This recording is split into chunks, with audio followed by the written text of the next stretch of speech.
Good evening, ladies and gentlemen, and welcome to Imagine That with Robin Ritchie, the podcast. Tonight's episode, we're going to examine the status of New York City youth mental health 2025. And since 1996, GDS, which stands for Growth and Development Services, has successfully provided countless underserved youth of New York City with free community-based mental health support. And in addition to that, there's youth empowerment, development, and so many other positive life-affirming skills. So tonight we're going to learn why community programs like GDS are more vital than ever before, and to give us a first-hand glimpse into the world of mental health and wellness for young people is someone who's affectionately referred to as Dr. Gary, founder and director of programs of GDS Incorporated. And later, joining us will be Mr. David Allen, social justice advocate for GDS. He's a marketing major at Pace University who shares a great passion for both community advocacy and social justice. Mr. Allen's role includes developing a strong social media platform on YouTube, which will become eventually another location for free webinars and all sorts of resources on mental health and wellness. And with that, ladies and gentlemen, please join me in welcoming these two outstanding citizens. Hello, gentlemen. How are you? Hello, Robin. Hello, it's nice to be here. Thank you for having me. Oh, I really and truly am honored. Dr. Gary, how have you been? It's so great to see you. Thank you for having us, Robin. And I love this platform. I'm so grateful that you invited us on, and it's just so invigorating to see you on the platform. And we're excited to be here. I'm doing great. I'm trying to reach my potential, which, as you know, is the mantra at GDS. And you do it so wonderfully because you lead by example. And there are countless young people that of whom have benefited from that very example. And Mr. Allen, how have you been? I've been doing good. Thank you for asking. I think this is a very great opportunity to be here. I'm very excited to be here. I've spoken to the both of you guys for the past couple of weeks, and I've had a great experience working with the both of you. And I'm excited to have this conversation now and see how it goes. Magnificent. I'd like to add that actually the last time, ladies and gentlemen, I had the pleasure of seeing these two gentlemen was at a magnificent fundraiser. It was so much fun, and it was here in New York City, ladies and gentlemen, and it was in the East Village at a very exclusive place. I tell you, so exclusive, I can't tell you where it was. But it was wonderful. Dr. Gary, you did a phenomenal job. You got to see some old friends that from the arts and entertainment industry, so that was exciting. Small world story. Several industry luminaries there, ladies and gentlemen, world famous DJs, just absolutely phenomenal. The incomparable Frankie Paradise. That's right, the Frankie Paradise. I was in house music heaven. And then guess who stopped by, ladies and gentlemen? World renowned DJ from the original Paradise Garage, none other than David DePino. These legends, and what's so interesting is their level of support for GDS. I was just so impressed by that. And of course, Ron Lester. Dr. Gary, we're going to start with you. Tell us about GDS, the origins. Growth and Development Services, GDS, was founded in 1996. One of the first programs was a Camp Excel. Growth and Development Services, GDS, empowers youth to make unprecedented life transformations by providing them with the inspiration and means to discover and sustain purpose and pride in themselves, their families, and in the community. GDS was one of the first camps, one of the first programs that worked with teenagers that were challenged by social behavior and emotional issues. The program is based on a model called the Reach Your Potential model. I'm a clinical psychologist, and when we founded GDS, Growth and Development Services, we saw an intense need for recreation and therapeutic services. We have an incredible team at GDS, and we have existed this is our 28th year, and I must say that I'm in deep gratitude to the entire team, and now that includes you, Robin. You've become a great part of the team, helping us to begin to spread the word about the importance of mental health counseling, the importance of our youth leadership development program, and it's essential that the services we provide are essential. And I just want to shout out that the village of GDS, the village of the team, we have so many volunteers, we have so many youth, and so many people that have come back year after year. I believe it's a transformational program that is because of the village we created and the volunteers. It's a volunteer-run organization, and I have to shout out to the incredible team of volunteers that make GDS what it is. A leader is only as good as their team, and I'm only one person in the midst of this incredible village that we've created. And David is a newest member, one of the newest members of our village, and David is an intern and done a great job this summer. So grateful to him. He's going to continue on to work with us throughout the year. And we have an incredible group of interns, and I'm grateful for David and the other interns that have been involved this summer and in the past. David, tell us a little about your experience thus far with GDS. Your thoughts? That's a good question. I think I would describe my experience as eye-opening. I think that I went in expecting one thing and came out completely with another. I was going into the field of mental health, and to me, I learned a lot, and I expected to learn a lot, right? But not only have I learned about mental health, but I've also learned so much more about not only the community of New York, but also the way things are governed around here and how things are managed and everything. And I think that's extremely important, especially since I've been here in New York the last 3, coming on 4 years. You're here by way of Massachusetts, am I correct? You're just outside of Boston? Born and raised in Massachusetts, Andover, Massachusetts, if anybody knows. 30 to 40 minutes north of Boston, I would say. Fabulous. Did you experience a culture shock coming to New York City? Honestly, I haven't. I would say that where I'm from, I live in the suburbs, right? But I have been around the world a lot, especially Panama City, because that's my ethnicity. That's where I'm from. Yes, your roots. I would yes. say that in terms of like hustle and bustle, and I say Panama and New York kind of are similar in that sense. So it wasn't very hard for me to adjust, especially getting to know people in the community, especially Panamanians, Dominicans, Puerto Ricans, everybody all around the city. I think that it was easy for me to kind of find my environment and where I belong. So that's what I love about New York, and that's exactly why I chose to come here. It seems like you've been well embraced. Yes, absolutely. Yes. And now I'm going to talk about you as if you're not here. So, ladies and gentlemen, I shared with you that he's a marketing major, but I want to talk to you for a moment about his character. The content of your character is what contributes to your legacy. And this gentleman has exhibited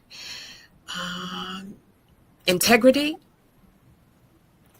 dedication, focus, where other young people who, they're off for the summer from school, they've got the whole summer, they're planning trips to Cancun, but you have been boots to the ground, so to speak, but GDS the entire time. I just know that everything that you put your heart to and your mind to, you will be successful because you already are. So Thank you so much. That means a lot, man. Those are very kind words, man. So I appreciate it. yes. I try my hardest to put myself forward, in times that many people may not do so. And try to be a vessel for, other people's happiness and well-being.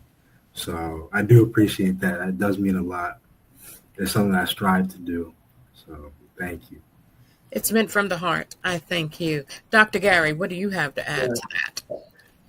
I remember from day one when David talked about the importance of having access to mental health and the need for it and the sense of community that's needed. I think, David, I feel like that was something that drew you to GDS in terms of the way that you saw there was such a need for our services. I don't know if you could speak to that.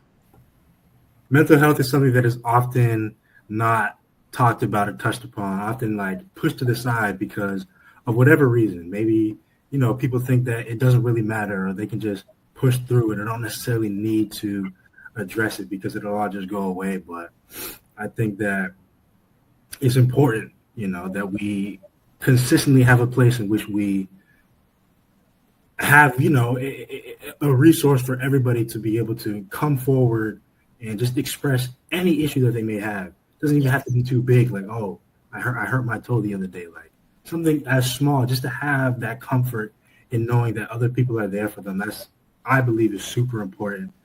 And exactly why I came here. I think that mental health is something that everybody has bad mental health days. Everybody has good mental health days.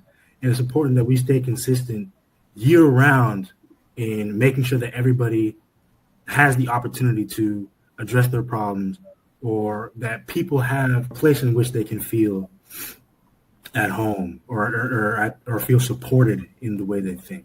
So yes, that's exactly why I chose to come here. Yes, that's wonderful. Supported and heard. And heard, exactly. Dr. Gary, why do you think it's so difficult for people to discuss mental health and wellness? What is the stigma? Why does it still exist in 2025? I think it's a complex issue. There's a combination of factors, an intersection of factors is that in the communities we work in, growth and development services works with youth that live in northern Manhattan and the Bronx throughout their 28 years, and 99% or all of the participants that we work with come from BIPOC communities, Black, Indigenous, people of color. And in certain communities, there's a huge stigma attached to talking about mental health, or even the fact that there is is it a strength to ask for help? It's a weakness. So a lot of cultures and communities don't believe that it's okay to not be okay. And therefore, as David was talking about before, a lot of times it gets pushed down and there's not an open discussion. In the communities that we work with in New York City, the average of students to social worker ratio is 456 to 1. So part of the problem and the complexity of it, many public officials and most people are talking about the need for mental health, and we could talk about so many statistics. In reality, when you're in the ground and on the trenches, as David has learned over these past few months, is that in reality, we can't even talk about mental health in the schools because we trigger the youth and bring back past traumas, and there wouldn't be anyone to support them. But that's the importance of having a space where you can talk about this and a sense of community, because when you're trying to heal from trauma and past trauma, there's a few things that need to happen to help that change happen. there's a famous research study called Adverse Child Experiences, ACEs, and many of the people that live in our community have experienced several ACEs, which is these adverse childhood experiences in their life. That's the bad news. The good news is that there is a way to bring out the resilience based on that adversity, and that's what we do at GDS. Is we help the participants and also our volunteers and all of us to really address mental health. Another part of the stigma is that there's very few people of color that are professionals in the field. My other half, my wifey is Latina. I was working with mostly Latina and African American people before I met my wife. There's a lack of professionals. There's a lack of people of color that are willing to talk about mental health. So when you're hearing about mental health, you need to talk to people that look like yourself a little bit.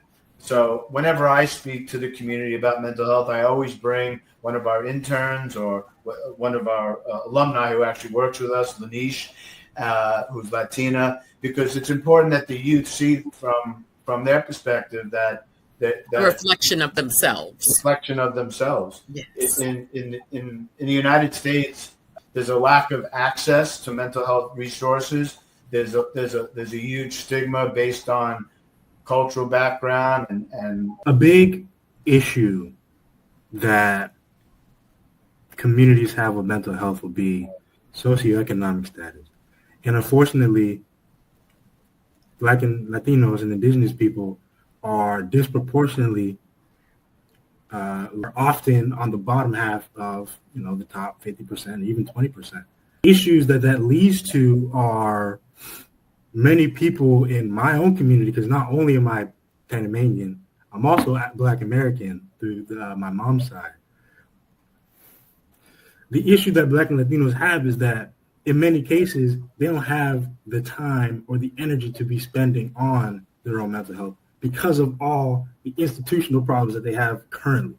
They have to deal with making sure ends meet, with rent, making sure they're getting enough money to support their families. They have to make sure that they're not getting apprehended by government institutions such as ICE. They have to make sure they're not getting separated their families at the hands of law enforcement. In terms of like the hierarchy of needs that our communities need, mental health is kind of on the lower end because a lot of our needs aren't being met, in terms of shelter, food, water, and security. Basic needs. Basic needs, exactly. Right. And that would lead to some very alarming statistics that, like, concerning suicide is the second leading cause of death in the United States for youth ages 10 to 14. And it's the third leading cause of death among young adults ages 15 to 24. These are the Centers of Disease Control's statistics. And access to the quality to services, as David just said, is not there. And it's exacerbated by these systemic inequalities. And it's really, there's one of my favorite psychiatrists that's a role model to me is Dr. Gabor Mate, who talks about how do we heal in a toxic culture. Tragically, the suicide attempts for Black teenage girls has increased 71% from 2009 to 2021. That's a Johns Hopkins study. So the need is there, and the resources are decreasing. It's a crisis. Another point I'd like to make, Dr. Gary, there is a severe lack of mental health professionals and social workers who are Black and Latino and look like the kids who need that help. Representation, I believe, is the right word to use. I think when we talk about the issues that many people in my own community have to face, may stem from things that white folks may not necessarily understand or experience to a certain degree, right? So to have somebody that can relate to you on that level is extremely important, and to not have that is definitely another issue that many people in my own community have been brought upon, because you can solve many of these problems, but when it comes to having someone who understands what you're going through. That's what's most important, right? Someone to talk to who can say, yeah, I felt the same thing, who can empathize with you. I think a lot of people are missing that side, the side of empathy. People don't really understand to a certain degree what they're going through, and to not have that, and to have that disconnect with regards to how they're feeling is important to have, and it's something that we need to work towards. Leads me to my question for you, Dr. Gary. So you're a Long Island guy, right? Correct me if I'm wrong, but your childhood experiences are far removed from a lot of the youth that of which for 3 decades you have worked with. Am I correct? Yes, I grew up in a privileged environment. Now, this is why I bring this up, ladies and gentlemen. Okay, those of you that of whom might be wondering, well, why is this gentleman, what GDS is such a phenomenal program, besides the mental health components that it encompasses, but these life-affirming skills that Dr. Gary, your heart is phenomenal. And the children that of whom you have impacted positively, it's profound. There's so many testimonies online, very open, they're very transparent in terms of how they progressed. And even if initially, when they began the program, they didn't even see or imagine that they would someday be where they are today. And this is, it takes us back to the old adage of not judging books by their cover. What, Mr. Allen, I concur with you wholeheartedly, because it's important to have someone who can advocate for you and empathize with you and understand in a way that perhaps they've walked down the same path that you have. They've experienced stop and frisk. You are, Dr. Gary, the exact opposite of what one would expect. And I applaud you for that. And that, ladies and gentlemen, is one of the reasons why I elected to have these gentlemen on Imagine That with Robin Ritchie, that of which both of you know that the genre is basically arts and entertainment. And ever so often I tackle these sorts of issues because in the news, I'm seeing another tragic story involving our young people, the crimes that are being committed, and then we find that they have a long history of mental health challenges. Recently, Donald Trump has come out and kind of chastised many cities right now, to name a few. He mentioned Los Angeles, Chicago, but most notably Baltimore. But if you don't know about Baltimore so far, in terms of violent crime, I think has gone down 67%. Please fact check me on that if I'm wrong. I don't know. Look into the reason why the mayor of Baltimore, he put in like a program, meet the people who are perpetrating this violence, right? And give them an ultimatum. The ultimatum is we help you with your current situation through supporting them financially, offering them like means to, make money or find shelter or take care of their families, but also support them mentally, offer social services to make sure that they are engaging with the communities in a positive way, right? And I believe that should be the blueprint that we have for not only just cities, but in general, right? Many people, when we hear about this violence and we hear about the issues that the youth are going through right now, it's because they don't see any other option. We need to give these people an option. And Dr. Gary has given these people an option, right? If you give them the option, if you give them the place and the comfort and support to be able to express what they want to feel and to be able to engage with their interests and self-expression, then things will change, and things will change for the better. But that's the answer. You have to give the youth an option, and many people don't see that option. So it's on us who are currently working for that future to be able to give these people that out. Robin, you were asking, how did a white privileged kid end up doing what I was doing what I ended up doing in communities that I maybe could not relate to? And there were really like three different factors for that. One was that when I was a teenager, believe it or not, I was causing a little bit of trouble. And due to my privilege and the fact that in my community they believed in it's okay to go to mental health, I had an ultimatum, really, is either be sent away to some boarding school or go to therapy. And when I was a teenager, I saw that having a social worker, his name was Vinny, and I was able to see the impact that an outsider could come in and mediate and help the conflict in a family and help me with my own self-esteem. I had privilege, and I feel like, why shouldn't everyone else have that same access? So one of the reasons why I became a psychologist, and then I decided, as opposed to working in communities that are white or have privilege, I said to myself, how come everyone doesn't have this type of access? That was one part. The other part was what David was talking about, the importance of a sense of community and a sense of connection. When I was a young child, I went to camp. And when I went to camp for 2 months, I wasn't in a typical regular spoiled brat kind of camp. This was a different camp.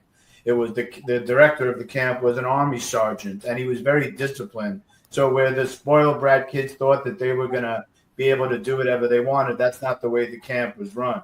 I was the youngest kid at the camp, and I was at 7 years old, and I went back every year, and I saw the impact of getting out of your environment and having a support group around you. It changed my life. And then I realized, how come inner city kids that live in Washington Heights or Inwood or Harlem, why don't they get to go to camp? And I guess the third reason is really I just always had a profound interest in how do we get to be the way we are in terms of psychology. My focus was early childhood, and I consider myself a child development psychologist because that early years when inner city youth may not have a father in their life, and I'd say 90% of the youth that we have, they're coming from environments where they're not given that the full support to help them become who they can become.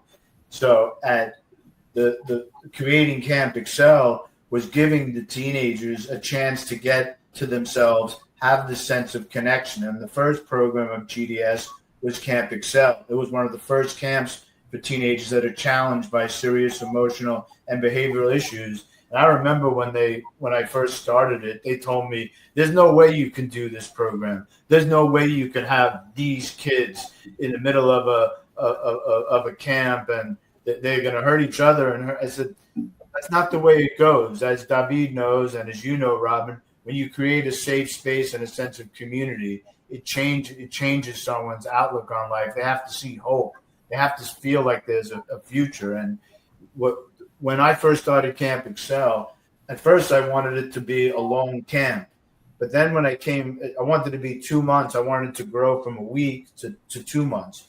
But then when I came back to the community in the Bronx, we first started in the South Bronx, I saw the need that was there all year long. All these factors that David was talking about. They didn't get support from the police. They didn't have support in the school. They didn't have support at home. They didn't have support in the community.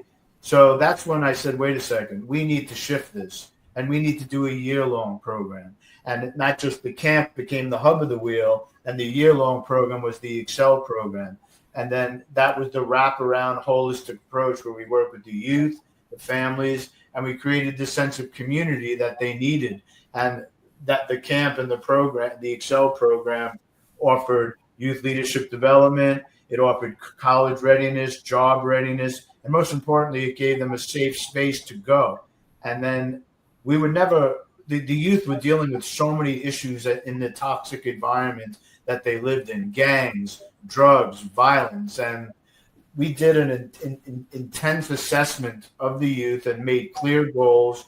And then at the camp, we even set up a store where they could use the tokens as part of our Reach Potential model. And they went and they would buy stuff for their family and teddy bears. It's a behavior incentive program, but to help them feel like you have to reach your goals, you need incentives. And we would work with them year after year, a wraparound program, a holistic approach, because when the community, all these other supports are not happening, it's essential that the youth have a safe space, a place where they can go after school. Absolutely.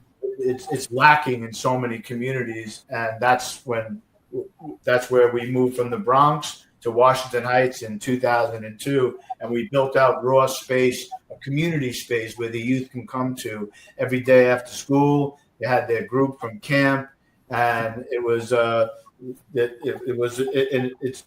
essential that you have this holistic approach when you have communities that need to heal. And the mental health part of it was they got to meet with their social worker, and their families did, and they got to know them from camp. So that was the sense of connection that I think is really the formula to build that sense of community. V talks about that a lot in our work together. How important is the sense of community, David, when you're going through these struggles? That's absolutely. I think my whole philosophy is that mental health does not need to be a one-man battle, right? And I think that's the kind of the mentality that many people have. Many people think that they need to get rid of their problems by themselves, right? The initiative that GDS is doing now through our training institute, where we're bringing these we call it the Reach Potential courses, where we go in and talk about wellness we have an amazing wellness specialist. She's a yoga instructor, someone that's been involved. Her name is Boo, and she does wellness and mental health. And we've been going in. We have an initiative to go into the schools and offer free mental health awareness workshops. And we also believe it's important to first start with the adults, because many of the teachers and many of the professionals that live in the community, they have this stigma. So if we can't start with the youth, because in our community there's not enough support to start with the youth, I had an initiative where I wanted to go into the schools through Youth Mental Health First Aid and talk to the youth. But then we realized this ratio of 456 to 1. So where do we start? We can't. That's why we need the holistic approach. That's why we need to have the whole program, because if we're going to start talking about the trauma of not having a father, or the trauma of living in a community where there are no resources, and the trauma of gangs and all of this, how do you need to have that holistic safe haven. But where do we start? People ask me that when I tell them the number of 456 to 1, which is based on the Department of Education statistics from 2020. Astounding. It's astounding, and that's just the average. There are schools. So where do we start? Where we start is I believe is about starting with the adults, starting with the teachers, starting with the professionals. We do workshops for professionals and teachers and frontline workers, or even the leaderships of nonprofits. And I start off the workshop by asking them, and I always have, again, someone from the community with me when I do these workshops. And I say, raise your hand if you think it's a strength to ask for help. And and very few of them raise their hand. So if we're going to start talking about mental health, what's the point of me talking about the best ways to deal with mental health if nobody wants to hear it? So we first have to break that barrier of it's okay not to be okay. It's a strength, as David, as you said, it's a strength to ask for help. But that's a huge stigma to battle when your family doesn't want to talk about it, when your culture doesn't want to talk about it. Because that really was our dream, to make a community center with all of these supportive services. And mental health services is needed now more than ever. And in the meantime, we've been going into schools. We've been running programs out of other organizations. We have the Excel program, which was our core program, was based on being in a space. And when we lost that space, it was hard for us to provide the in-person mental health counseling. The Leaders for Change program became the summer version of the Excel program. And what we had to do was, first during COVID, we got lost in the shuffle. But in 2019 of the summer, that was when we were working with the youth in person. We have an amazing program where we take the youth that have learned these leadership development skills, and the youth work with seniors. We would train the youth from the Summer Youth Employment Program to work with the seniors with dementia, which was an incredible gift. I remember when I first started the program, had never been done before with inner city youth. And the person that was the founder of the program and the movie called Alive Inside, with the healing power of music, he said, Dr. Gary, I heard your program and is incredible working with youth. Do you think we can do it with inner city youth? And of course we could do it with inner city youth. They were so impactful. They were so powerful. We went into the senior center and we delivered this amazing program. It's called Youth Engaging Seniors. And it's a magical program. And then COVID happened. At that time, we got calls from different community-based organizations for Leaders for Change to bring our program virtually, because the youth were going through hell with COVID. They didn't have access to the internet. They were stuck at home. And I got a call from an organization, Madison Square Boys and Girls Club, and they asked me if I could provide a program for them with our program, Leaders for Change. And that began a strategic partnership. We ended up going into other programs. So we went into the Dyckman Senior Center and we brought Youth Engaging Seniors. We went into Madison Square Boys and Girls Club and we worked with 60 youth over the past couple of summers, and we had a holistic program. But then we couldn't continue to work with them because we didn't have space. So throughout all of this, GDS, which is a miracle, but we still kept fighting, and that's in credit to all the volunteers. And we never stopped delivering our services because we're a volunteer-run organization. And that's really where I say it's not about Dr. Gary. It's about the village of GDS. It's about every single person that has volunteered, like David, who stepped up because they see the power of the program. And right now we're still going into other programs, but our dream is to get a home for Heights and to know how home safe haven is. We need this in the community. And David has been very involved as a social justice advocate, really doing a lot of research. When I came here as an intern, you know, like the stereotypical intern thing, oh, you're just there to give the boss coffee, you know what I mean? That's kind of what I thought I was getting into, right? What I was surprised by was how much you, Dr. Gary, were willing to not only listen to my input, right, but allow me the liberty to do the work that I have done so far, right? So to be able to be in the position that I'm in right now, given the opportunity to using my own perspectives and all that, and being able to offer input. And I'm very appreciative. Granted, I'm only an intern, but to be given that much liberty, I think is great. You know, one needs to take care of themselves and all that, right? But when you take care of other people, you take care of yourself in turn, right? Like the good that happens to other people will find you back. And I think that's the mentality that we really don't have currently. And I think that's what we need to change. And that's the fight that I'm trying to go for. That's what Dr. Gary's trying to go for. I think that's what I think we should all push to strive for currently and in the future. With that said, gentlemen, I've got to have you back. We've got to have a part 2 because there's so much more to learn. Dr. Gary, when I tell you, I commend you, I know what it is, what you're doing. I am the executive director and founder of Boss Girls Leadership Summit, right? And I tell you, serving girls, young ladies, ages 9 through 16, okay, in under-resourced neighborhoods. No funding, no sponsorship. The first year that I did this, I formed it. I was literally traveling from where I live. I live in New York. I'm a native New Yorker. And the space was in Jersey. But because I believed in the program, and by the way, it was also free, completely free. Okay. But every time I had a class, I had to rent tables and chairs and bring food and supplies.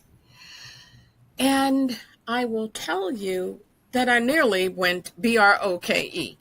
Okay. Took a year off, came back, and did it again, this time in New York City.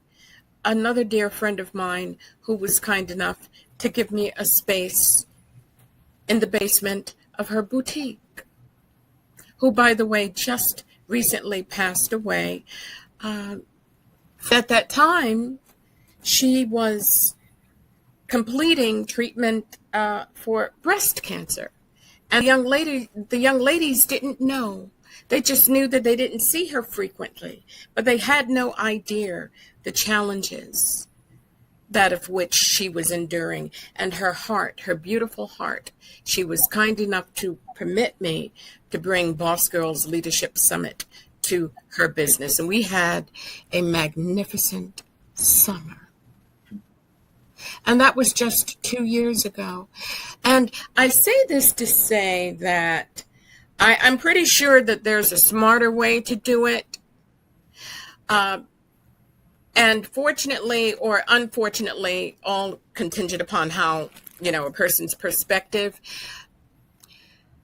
I believed so much in the children and these young ladies and families that of whom not always can afford the services or the classes or the lessons. And these were public speaking lessons, fashion runway, etiquette, as well as leadership skills. Completion of the 6-week program, they have a summit, whereas the young ladies have learned how to host, and they're talking about topics that are relative to their peer and age group, and everything from body dysmorphia. It was phenomenal. No support other than the parents and the families of the immediate community. So I understand, and what you're doing is so much. I was just relegated each time to a room and a dream, and I'm so grateful for that. That's why I believe in what it is that you're doing, and I really and truly do believe that GDS will be, because you're still continuing, but GDS will once again have what you had before, if not better. Now, I look forward to your own building. I want to be there for the ribbon cutting for that. I love that. And I think, Robin, you talk about integrity and character of David, and you have complimented me. I want to say that you are a shining star, and giving us this platform and helping. You believe so much in this. You spend endless hours. You're interested, and you gather all the information. And I just want to say that you are an incredible human being yourself, and there are no coincidences in life. And I'm so grateful. We're so grateful that we met you. And I just want to say I was passionate about mental health before a tragedy happened to GDS, and we believe. We talked about the importance of consistency and having a place in the community. And when the youth leave Camp Excel and when the youth are part of the program, I tell them that as long as we are here for you. As long as GDS exists, we are here for you. And it was just a very tragic story of what happened, because one of the youth that needed help when in 2018, this youth came knocking on our door when we were located at the Armory, and he needed help. and he was going through a mental health crisis. And he heard what I said when he left Camp Excel. And I told him that you could come to us if you needed something. And there was no place he could receive mental health services. He had no one to turn to. He lived 2 blocks away from our home in the Heights in the Armory. And he came and we got him help. I got him help, and he got so much better. He started to work at GDS, and he became actually part of our staff. And the sad part is he was doing quite well. It's hard for people to advocate when they themselves are the victims of this. Tragically, one day in 2020, I looked online and I thought he was doing great because we were still in contact and I still was there for him. But it turned out that he ended up dying by suicide. And I was always passionate about mental health, but it's an example. We know that the dying by suicide was something that is complex. So it really brings home the importance of having access, having that safe haven. And the fact that we didn't have that when he needed us, I myself was devastated that this young, incredible man who was just a gift to the world and went through a mental health crisis and had nowhere to turn. And unfortunately, our home in the Heights was not there. So I am dedicated to trying to help make sure in his honor that we have a home for Heights. We have created a mental health and equity coalition where we get other organizations involved to advocate for mental health. And I never chose to be, from 28 years, we never knew of any youth in our program that had died by suicide. Yes. And this was during the height of the pandemic also. Yes. So I'm sure that whatever feelings he was experiencing were exacerbated by everything that was occurring at that time. 2 blocks away from where we were. That was where he. Yes. So it's so important to be in the community, in the space, to have space that youth can go to that is near where they are. How many community centers are there in northern Manhattan? How many places are there for youth to go in all different? And David is absolutely right. This is happening all across the country. And this is one of the reasons why we believe it's so important not to give up. As David said also before, it's that when people are worried about putting food on their table, when people are worried about just making it to the next day, there are people that have privilege that say, oh, why don't those people go advocate? Well, when you're worried about the basic needs, which we know that people with low SES and communities that don't have access and that don't have equal opportunities to work, learn, and grow, it's hard to advocate. So we have to be their voice because it's not literally impossible for them to get out and wave a flag. And that's just because there's not equal opportunities to work, learn, and grow. The whole basis of GDS and creating the community is that there's no us and them. We are all equal. When people say, well, why don't those kids, they should just do this or just do that? Well, how would you feel playing basketball with a hockey stick? Okay. We have to level the playing field. And that's why GDS was created. And that's why we need a space. And that's what we're asking for people to please help us. As you said, Robin, we never discontinued the services. We continue to deliver the service, even in spite of not having a space, in spite of not having funding, because we need to show everyone that you can't give up. And it's not the people from the community that are so overwhelmed. It's others that have to step up, and people that are celebrities or people that are in the arts or people that are entertainment. And I'm asking other people to help and help us create this community center that we so desperately need. I applaud you. I would love to congratulate you on 28 years of excellence, of reaching your potential. This is what GDS has done for how many hundreds? Over 2,100 youth participants and their families in the past 28 years, and training hundreds of youth workers and interns like David, over 200 over 200 interns and youth workers.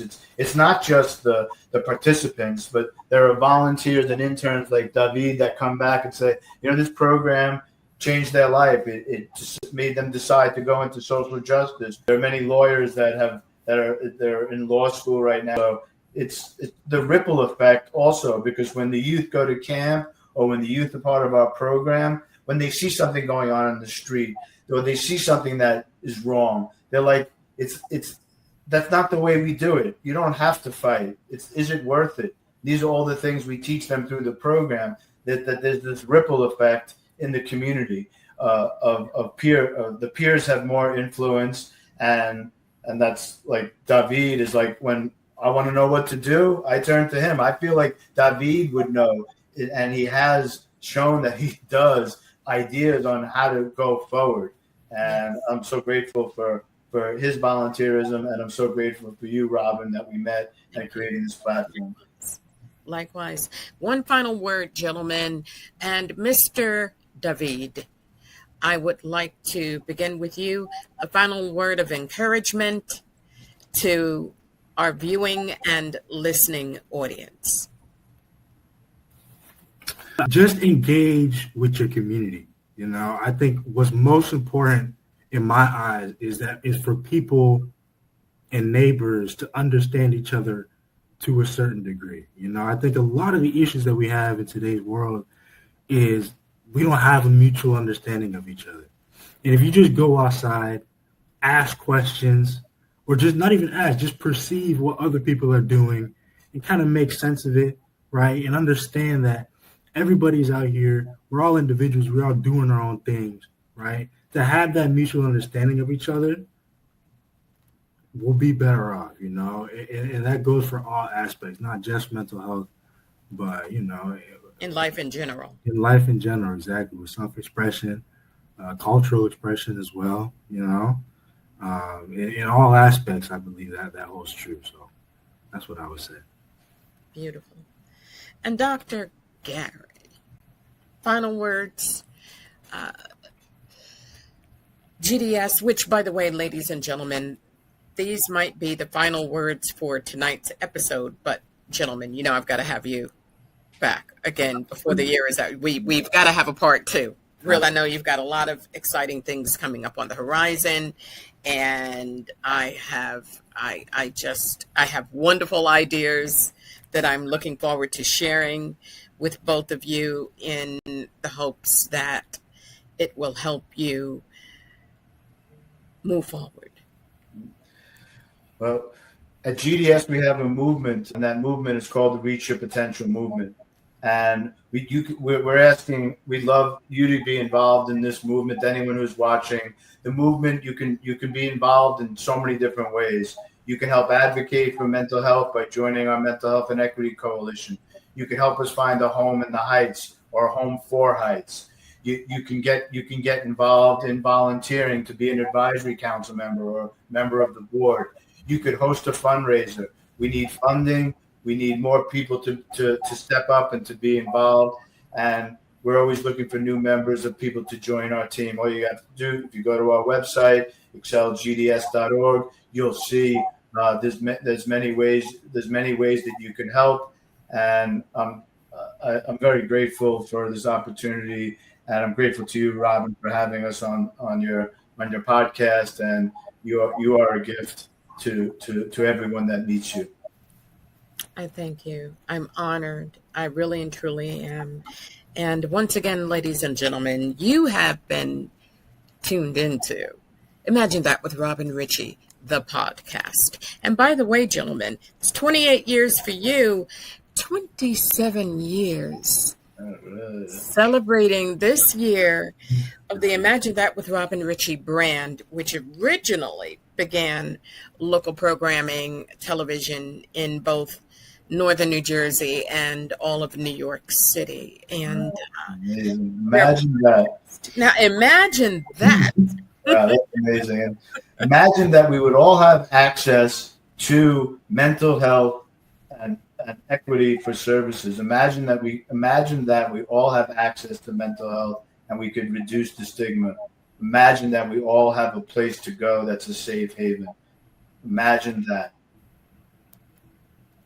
And on those final words, ladies and gentlemen, once again, thank you for your support, your love, your words of encouragement throughout the years.